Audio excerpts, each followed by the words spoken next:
Hi, how's everybody doing? It's Crazy Monkey here. Just an absolutely beautiful day. It's 70 degrees, a cool breeze. Yeah, it's really pretty in there with all the pine trees and the cliffs. So I was curious, what are all you liberals, techies, yuppies, what are y'all doing today? What are y'all doing today in the city, San Francisco? What are y'all doing today? What are you all doing today in the city of San Francisco? Honestly, what are you all doing today in the city of San Francisco? Just saying. So what are all you yuppies doing this beautiful Monday afternoon in the city of San Francisco? What are all you yuppies, techies, liberals doing? Let me guess. Probably a 12-hour shift. And it's Monday, so that's probably what you'll be doing. Probably be doing that for the next 5 days, or in your life, probably all 6 or 7. It's sad, it's sad, but the whole yuppie life, they work like 6-7 day weeks, they work 70-hour weeks. They usually only have like one day off, if they even have any day off at all. They're usually working on their weekends, literally. It's so sad, and they can't even enjoy the city they live in.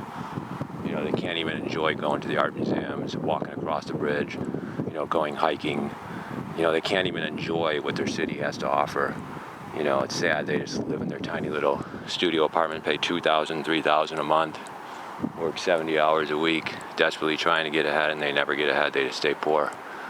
And that's the system. But anyway, it is just an absolutely beautiful view, isn't it, into the Pacific Ocean? Absolutely beautiful. And I just want to say something real quick. This view that you're seeing right now has been like this for the last... This bridge was built in the 1930s, I believe. So it's been like this for the last 80 years. And if you came to this city back in the 70s, it was cheap. You buy a house for 50 grand in the Castro. And Twin Peaks was probably more expensive. That was probably like 100 grand, I imagine, back in the 70s. But you could go to like all these different neighborhoods in San Francisco and buy a house for 50 grand, 50,000 in the 70s. So if you moved to this city in the 70s, you would have been able to buy a single family house for 50,000. So if you were blue collar like me, you could easily have afforded that. That would have been totally easily affordable. Because back then, blue collar guys make like 10, 15, 20,000 a year. So a 50,000 house would be totally affordable. But everything's changed now because the techies and the liberals, zone restrictions, and the techies have destroyed all that and made the houses millions of dollars. But it sure is beautiful. So I just want to say, a lot of the people, they always say that it's expensive because it's so beautiful. But actually, it was beautiful 50 years ago. It was beautiful 20, 30 years ago. It's been beautiful for decades. No, it's not expensive because it's beautiful.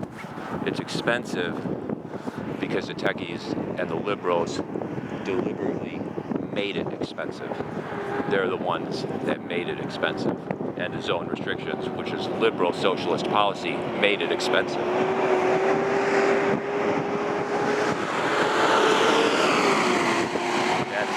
That's really the truth. You look at LA. I remember I was thinking about buying a house in LA in the year like 2003 or something, and there were houses like in fairly decent neighborhoods under 200. Now it's like over $1 million. And again, it's because of the liberal socialist policies who've done that.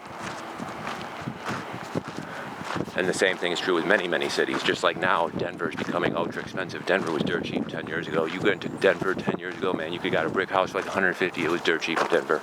Now it's ultra expensive. That brick house is 500,000 today. Prices have like tripled in Denver in the last like 10, 15 years. And you just see this in city after city after city. And eventually it's going to be like that in Salt Lake as well. It's going to be like that in Anchorage, Alaska eventually as well. Every nice place, the liberal socialists are going to make it ultra expensive. And then they're going to work you 70 hours a week for the corporations. You're going to work 70 hours a week for the corporations, and then you can't even enjoy what your city has to offer. You can't even enjoy walking across a bridge. You can't even enjoy going to the museums because you got to work 70 hours a week.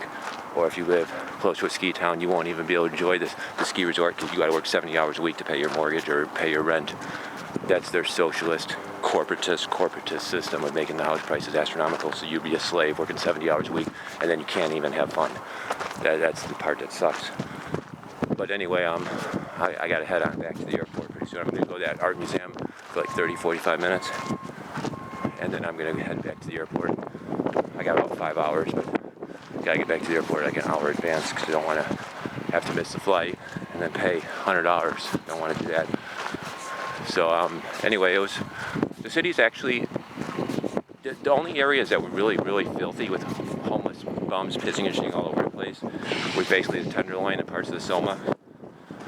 Those were the neighborhoods that were really bad, and they were really bad. They got much worse. It's much worse today than it's ever been before. It's like doubled compared to how I saw it before. It's the homeless problem in the Tenderloin is double what it used to be. But the other neighborhoods, honestly, are fairly nice. All the other areas that I walked in are actually quite nice. It's just that Soma Tenderloin area, that area, maybe part of the Mission as well. It's just like that. All the other areas were really clean and actually fairly nice.